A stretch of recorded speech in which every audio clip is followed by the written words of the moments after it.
João 20. 31. O túmulo vazio. Domingo bem cedo, quando ainda estava escuro, Maria Madalena foi até o túmulo e viu que a pedra que tapava a entrada tinha sido tirada. Então foi correndo até o lugar onde estavam Simão Pedro e o outro discípulo, aquele que Jesus amava, e disse: Tiraram o Senhor Jesus do túmulo, e não sabemos onde o puseram. Então Pedro e o outro discípulo foram até o túmulo. Os dois saíram correndo juntos, mas o outro correu mais depressa do que Pedro e chegou primeiro. Ele se abaixou para olhar lá dentro e viu os lençóis de linho, porém não entrou no túmulo. Mas Pedro, que chegou logo depois, entrou. Ele também viu os lençóis colocados ali e a faixa que tinha posto em volta da cabeça de Jesus. A faixa não estava junto com os lençóis, mas estava enrolada ali ao lado. Aí o outro discípulo, que havia chegado primeiro, também entrou no túmulo. Ele viu e creu. Eles ainda não tinham entendido as escrituras sagradas, que dizem que era preciso que Jesus ressuscitasse. E os dois voltaram para casa. Maria Madalena tinha ficado perto da entrada do túmulo, chorando. Enquanto chorava, ela se abaixou, olhou para dentro e viu dois anjos vestidos de branco, sentados onde tinha sido posto o corpo de Jesus. Um estava na cabeceira, e o outro, nos pés. Os anjos perguntaram: Mulher, por que você está chorando? Ela respondeu: Levaram embora o meu Senhor, e eu não sei onde o puseram. Depois de dizer isso, ela virou para trás e viu Jesus ali de pé, mas não o reconheceu. Então Jesus perguntou: Mulher, por que você está chorando? Quem é que você está procurando? Ela pensou que ele era o jardineiro e por isso respondeu: Se o Senhor o tirou daqui, diga onde o colocou, e eu irei buscá-lo. Maria, disse Jesus. Ela virou e respondeu em hebraico: Rabone. Esta palavra quer dizer Mestre.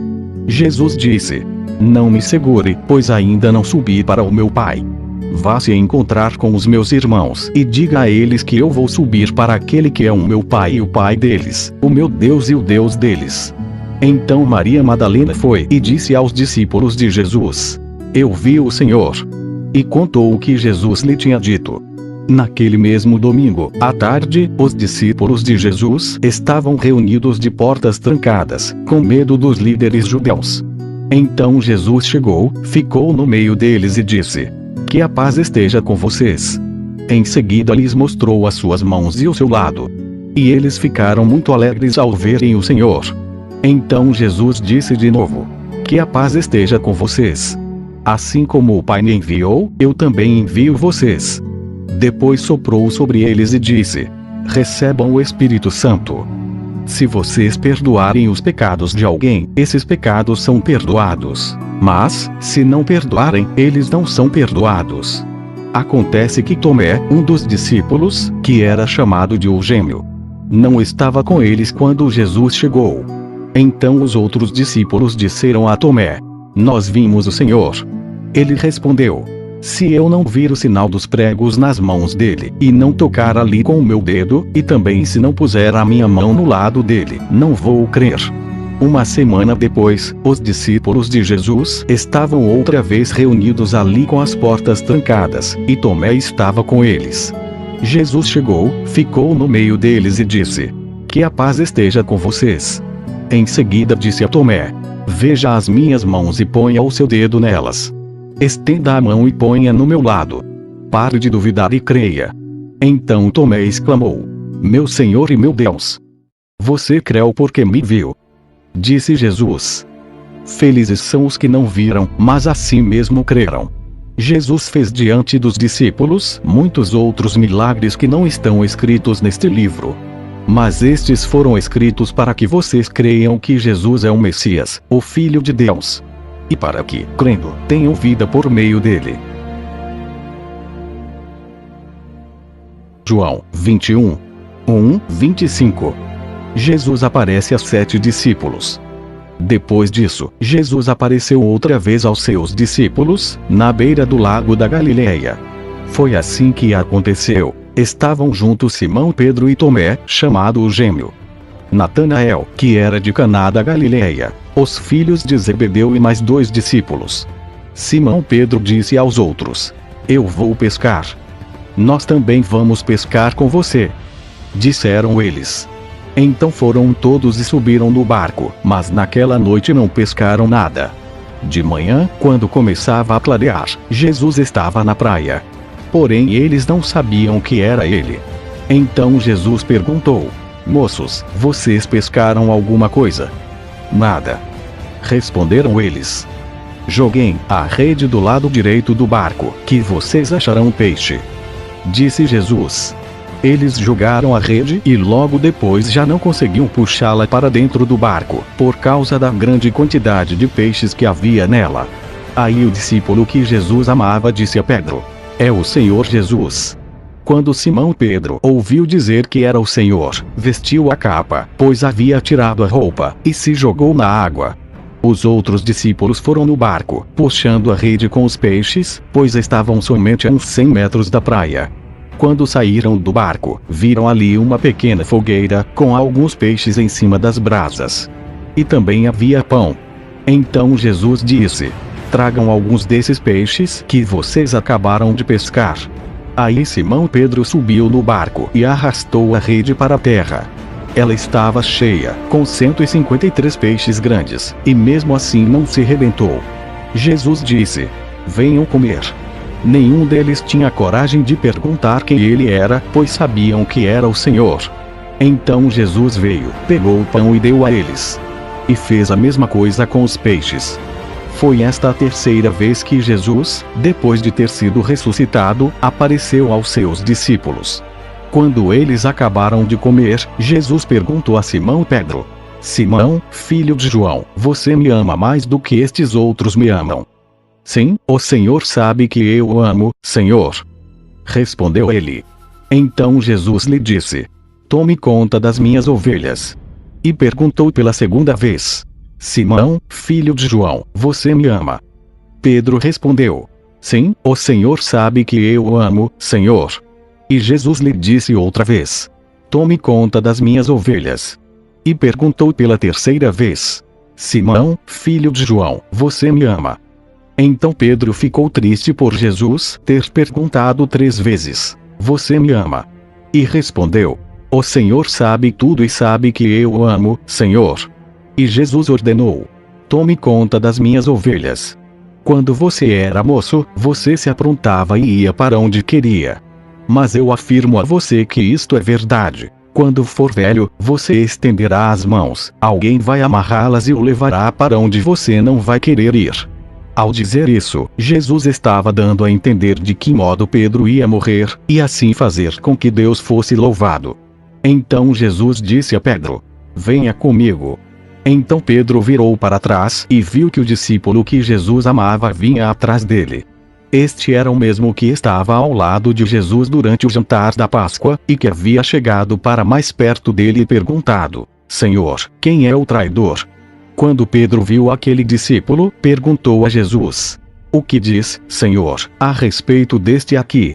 Jesus respondeu: Se eu quiser que ele viva até que eu volte, o que é que você tem com isso?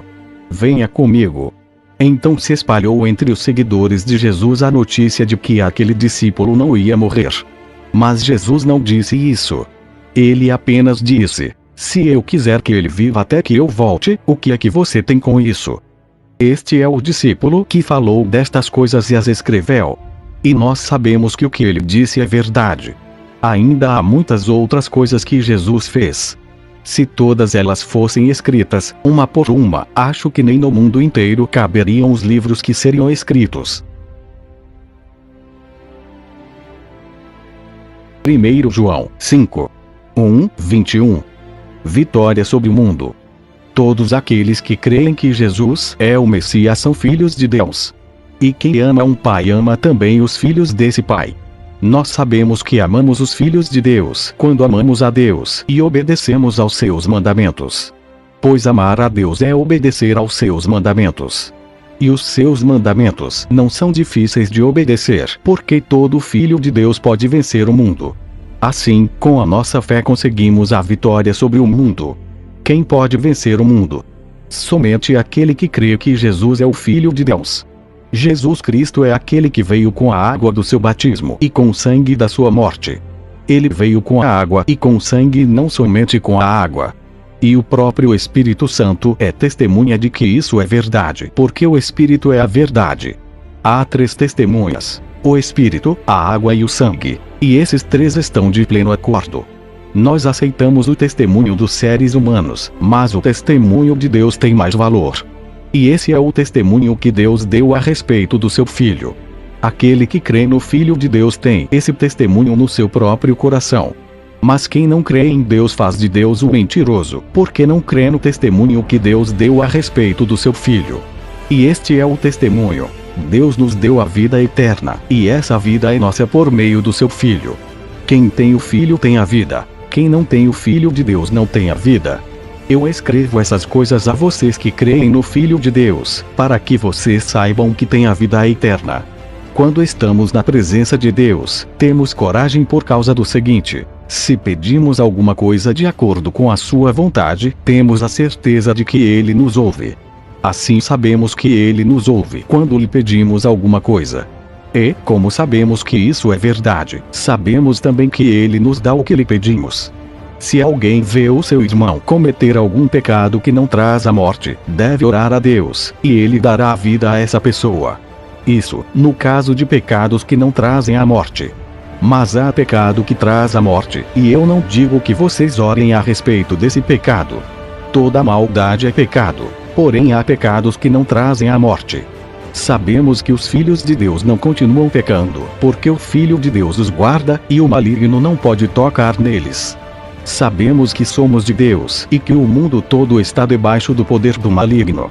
Sabemos também que o Filho de Deus já veio e nos deu entendimento para conhecermos o Deus verdadeiro. A nossa vida está unida com o Deus verdadeiro, unida com seu Filho, Jesus Cristo. Este é o Deus verdadeiro, e esta é a vida eterna. Meus filhinhos, cuidado com os falsos deuses. 2 João 1:13. Verdade, amor e ero. Do presbítero para a querida senhora e os seus filhos, a quem amo de verdade. Não somente eu, mas todos os que conhecem a verdade amam vocês. Nós os amamos por causa da verdade que continua em nós e estará conosco para sempre. Que a graça, a misericórdia e a paz de Deus, o nosso Pai, e de Jesus Cristo, o seu Filho, estejam conosco em verdade e amor.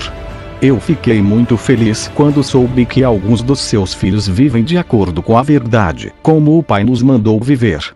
E agora, querida senhora, eu lhe peço que nos amemos uns aos outros.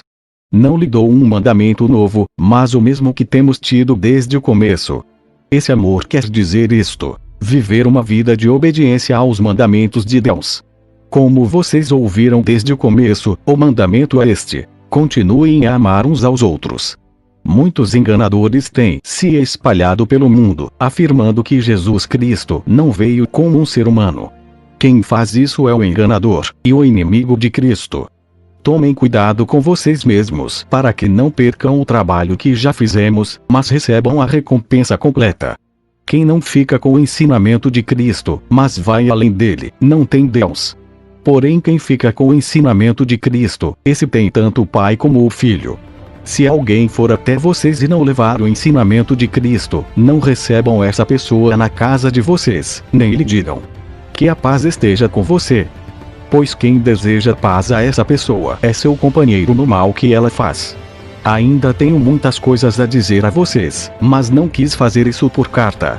Pois espero visitá-los e falar com vocês pessoalmente, para que assim a nossa alegria seja completa. Os filhos da sua querida irmã mandam saudações.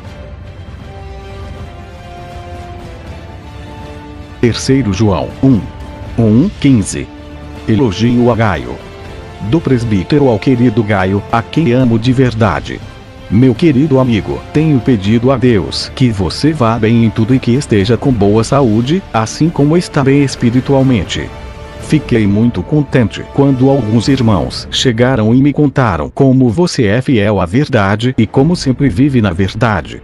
Nada me alegra mais do que ouvir que os meus filhos vivem de acordo com a verdade. Meu querido amigo, você tem sido fiel naquilo que faz pelos irmãos, mesmo quando são estrangeiros. Eles têm falado à igreja daqui a respeito do amor de você. Por favor, ajude essa gente a continuar a sua viagem de um modo que agrade a Deus. Pois eles começaram a sua viagem a serviço de Cristo sem aceitar nenhum auxílio dos pagãos. Portanto, nós, os cristãos, precisamos ajudar essas pessoas, pois assim poderemos tomar parte no seu trabalho de anunciar a verdade. Eu escrevi uma pequena carta à igreja, mas Diótrefes, que deseja ser o líder, não quer dar atenção ao que eu disse. Portanto, quando eu chegar aí, vou chamar a atenção dele a respeito de tudo o que ele tem feito, as coisas horríveis que diz de nós e as mentiras que conta. Porém ele não fica satisfeito só em fazer isso, pois, quando os irmãos chegam aí, ele não os recebe. E, se alguma pessoa quer recebê-los, ele não deixa e até a expulsa da igreja. Gaio, meu querido amigo, imite o que é bom e não o que é mal. Quem faz o bem é de Deus, e quem faz o mal nunca viu Deus. Todos falam bem de Demétrio, e a própria verdade fala bem dele. Nós também falamos bem a respeito dele, e você sabe que o que dizemos é verdade. Tenho ainda muitas coisas para contar a você, mas não quero fazer isso por carta. Espero vê-lo em breve, e então conversaremos pessoalmente. A paz esteja com você. Os seus amigos mandam saudações. Dê saudações, pessoalmente, a cada um dos nossos amigos. Judas 1:25. Eu, Judas, servo de Jesus Cristo e irmão de Tiago, escrevo esta carta aos que foram chamados, isto é, aqueles a quem Deus, o Pai, ama e a quem Jesus Cristo protege. Que vocês tenham mais e mais a misericórdia, a paz e o amor de Deus. Meus queridos amigos, eu estava fazendo todo o possível para escrever a vocês a respeito da salvação que temos em comum. Então senti que era necessário escrever agora para animá-los a combater, a favor da fé que, uma vez por todas, Deus deu ao seu povo. Pois alguns homens que não temem a Deus entraram no meio da nossa gente sem serem notados. Eles torcem a mensagem a respeito da graça do nosso Deus a fim de arranjar uma desculpa para sua vida imoral. E também rejeitam Jesus Cristo, o nosso único Mestre e Senhor. Há muito tempo que as Escrituras Sagradas anunciaram a condenação que eles já receberam. Embora vocês conheçam tudo isso, quero lembrar que o Senhor salvou o povo de Israel, tirando-o da terra do Egito, mas depois destruiu aqueles que não creram. Lembrem dos anjos que não ficaram dentro dos limites da sua própria autoridade, mas abandonaram o lugar onde moravam. Eles estão amarrados com correntes eternas, lá embaixo na escuridão, onde Deus os está guardando para aquele grande dia, em que serão condenados. Lembrem dos moradores de Sodoma, de Gomorra e das cidades vizinhas, que agiram como aqueles anjos e cometeram imoralidades e pecados sexuais. Eles sofreram o castigo do fogo eterno, o que é um aviso claro para todos. Do mesmo modo, esses homens têm visões que os fazem pecar contra o próprio corpo deles. Desprezam a autoridade de Deus e insultam os gloriosos seres celestiais. Nem mesmo o arcanjo Miguel fez isso. Na discussão que teve com o diabo para decidir quem ia ficar com o corpo de Moisés, Miguel não se atreveu a condenar o diabo com insultos, mas apenas disse: "Que o Senhor repreenda você." Mas esses homens xingam aquilo que não entendem. E as coisas que eles conhecem por instinto, como os animais selvagens, são estas que os destroem. Ai deles! Seguem o mesmo caminho de Caim. Por causa de dinheiro, eles se entregam ao mesmo erro de Balael. E, como Corá se revoltou e foi destruído, eles também se revoltam e serão destruídos. Com as suas vergonhosas bebedeiras, eles são como manchas de sujeira nas refeições de amizade que vocês realizam. Eles cuidam somente de si mesmos. São como nuvens levadas pelo vento, que não trazem nenhuma chuva. São como árvores que, mesmo no outono, não produzem nenhuma fruta. São como árvores que foram arrancadas pela raiz e estão completamente mortas. Eles são como as ondas bravas do mar, jogando para cima a espuma das suas ações vergonhosas. São como estrelas sem rumo, para as quais Deus reservou, para sempre, um lugar na mais profunda escuridão. Foi Enoque, da 7ª geração a partir de Adão, quem há muito tempo profetizou isto a respeito deles. Olhem. O Senhor virá com muitos milhares dos seus anjos para julgar todos. Ele virá a fim de condenar todos os que não querem saber de Deus, por causa de todas as más ações que praticaram, e por causa de todas as palavras terríveis que esses pecadores incrédulos disseram contra Deus. Esses homens estão sempre resmungando e acusando os outros. Eles seguem os seus próprios maus desejos, vivem se gabando e bajulam os outros porque são interesseiros. Mas vocês, meus amigos, lembrem do que foi profetizado pelos apóstolos do nosso Senhor Jesus Cristo. Eles disseram a vocês: quando chegarem os últimos tempos, aparecerão pessoas que vão zombar de vocês, pessoas que não querem saber de Deus e seguem os seus próprios desejos. São essas pessoas que causam divisões, pois são dominadas pelos seus desejos naturais e não têm o Espírito de Deus. Porém vocês, meus amigos, continuem a progredir na sua fé, que é a fé mais sagrada que existe. Orem guiados pelo Espírito Santo.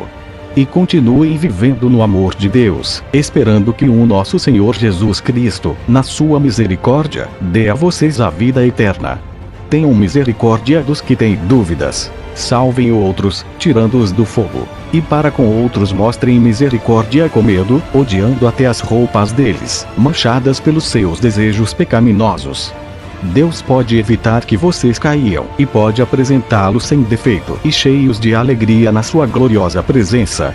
Por meio de Jesus Cristo, o nosso Senhor, louvemos o único Deus, o nosso Salvador, a quem pertencem a glória, a grandeza, o poder e a autoridade, desde todos os tempos, agora e para sempre. Amém.